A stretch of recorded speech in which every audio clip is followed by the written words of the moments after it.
यार सलूनमधले मुलं फ्रेंडली होते यार, मस्त चहा वगैरे पाजला त्यांनी पद्धतशीर आणि मागेच लागले की चला तुमची कटिंग करून देतो, थोडासा कट मारून देतो.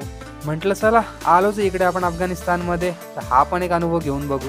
तर यार इथे भाईजान मला म्हटले की तुम्ही बसा, थोडंसं तुम्हाला केसांना कट वगैरे मारून देतो. त्यांना म्हटलं की कटिंग वगैरे नाही करायची आपल्याला, थोडंसं कट वगैरे मारून द्या.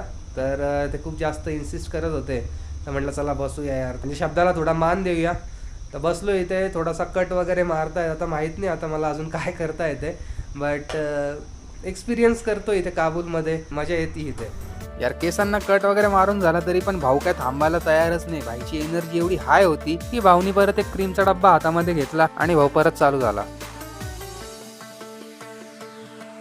काही का असे ना यार, यावरून एक गोष्ट लक्षात येते की अफगाणी लोक भारतीयांशी किती फ्रेंडली असतात आणि भारतीयांचा ते किती आदर करतात. माहित नाही यार, फेशियल करताय का काय करताय? हे काय भाईजान, फेशियल आहे या मास्क आहे? मास्क मास्क हा भाई बघा तुम्ही काबूलमध्ये मास्क लावतायत. मला वर्षातून एखाद्या वेळेस लावतो यार मी.